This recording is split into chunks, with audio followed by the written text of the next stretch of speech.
What if I told you that the world's most famous skyline was built on lies, secret rivalries, and a race so intense that architects literally hid weapons in buildings to win? This is the untold story of New York. Before there were skyscrapers piercing the clouds, before the Empire State Building became a symbol of American ambition, there was a small Dutch settlement called New Amsterdam. Walk through Lower Manhattan today, and you'll notice something strange. The streets don't follow a pattern. They twist, they curve, they seem drunk. That's because in 1624, Dutch settlers didn't plan for a metropolis. They built for survival. Their wooden houses with steep gables aren't architectural statements. They were pragmatic shelters designed to shed snow and withstand storms. The Wyckoff House, built in 1652 in Brooklyn, still stands today. Look at it. Plain, humble, no marble columns, no grand entrances, just a farmhouse. But it represents something crucial. New York's architecture has always been about function first, grandeur second. For nearly 200 years, New York followed Europe's architectural lead: Georgian, Federal, Greek Revival. The city was growing, but it wasn't innovating. That was about to change. In 1811, a group of men drew a grid on a map that would transform Manhattan forever. But they had no idea they were creating a launching pad for a vertical revolution. Stay with me. The commissioner's plan of 1811 was radical. Imagine looking at miles of farmland, swamps, and rocky hills, and deciding to impose a perfect grid: 12 avenues running north to south, 155 streets running east to west. Mathematical, rigid, American. Paris had romantic boulevards. London had winding medieval streets. New York got numbered blocks. Why? Because in America, time was money, and efficiency was everything. But here's what nobody anticipated. This grid didn't just organize the city horizontally. It created standardized lots, predictable parcels. And when steel and elevators were invented in the late 1800s, those lots became launch pads for something revolutionary. Chicago might have built the first steel-framed skyscraper in 1885, but New York turned them into monuments, into symbols, into weapons of ego. Take the Flatiron Building. Completed in 1902, it was revolutionary. A 22-story, wedge-shaped tower built on a triangular lot where Broadway sliced through the grid. Critics hated it. They called it unstable, dangerous. Some predicted it would collapse in strong winds. Newspapers ran cartoons mocking its bizarre shape. But you know what happened? It became one of the most photographed buildings in the world. The joke became an icon. By 1913, Cass Gilbert's Woolworth Building reached 792 feet, crowned with Gothic ornament and terracotta detail. It was called the Cathedral of Commerce. Frank Woolworth paid for it entirely in cash, $13.5 million. That's the kind of confidence that defined the era. But nothing compares to what happened in 1929. Two former business partners, two buildings, one obsession: to build the tallest structure on Earth, and one of them was hiding a secret weapon. This is the great skyscraper race. The 1920s. America was booming. Jazz filled the streets. Money flowed like champagne. And in New York, architects weren't just building buildings. They were competing in a race to the sky.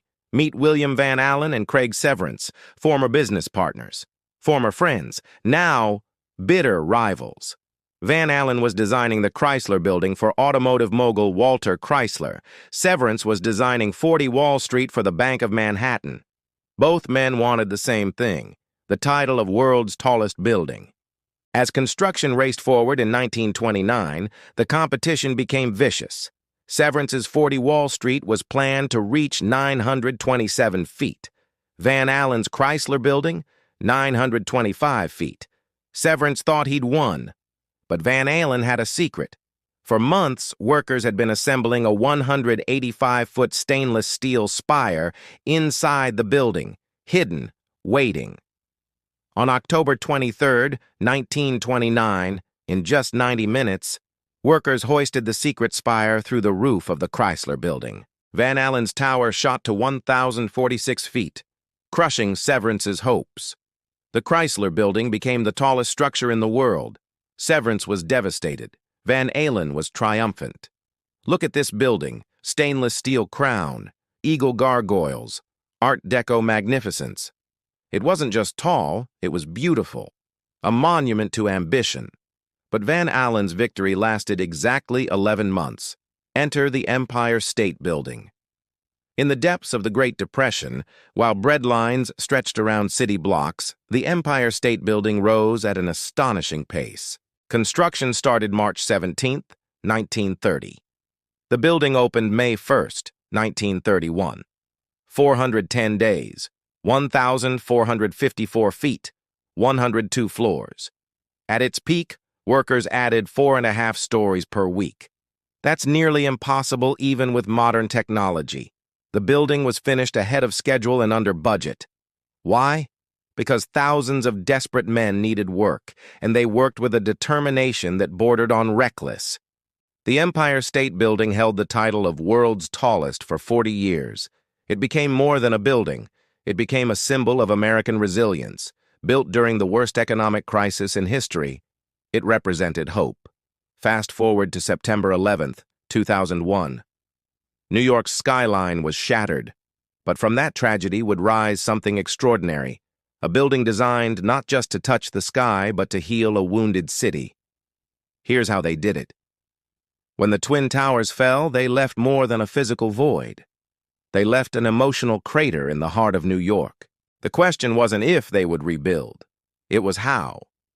How do you honor the past while building for the future? One World Trade Center, designed by David Childs of Skidmore, Owings, and Merrill, rose from the ashes at exactly 1,776 feet, a deliberate reference to American independence. It became the tallest building in the Western Hemisphere. But this wasn't about ego. Look at the design.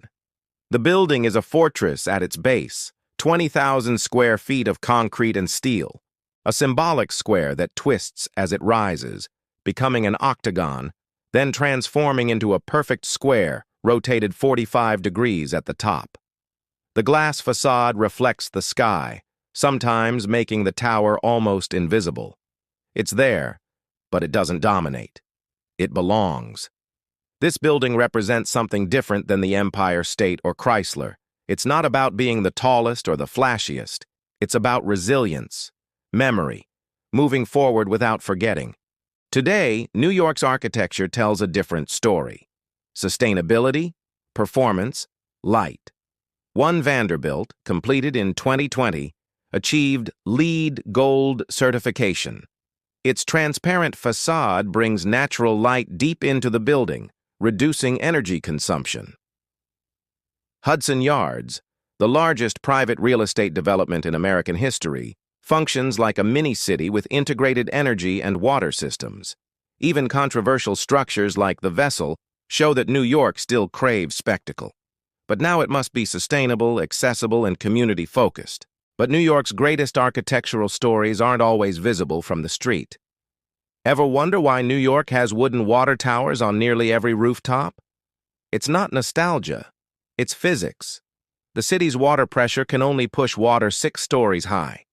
For anything taller, you need gravity and rooftop tanks. Beneath City Hall lies a forgotten architectural masterpiece, the original subway station, closed since 1945. Vaulted ceilings, skylights, Guastavino tile, a hidden palace that most New Yorkers will never see. And here's why skyscrapers cluster in Midtown and downtown, Manhattan's bedrock. The schist and granite are closest to the surface in these areas, providing the foundation for massive towers. The gap in between? Softer soil. It's not economics, it's geology.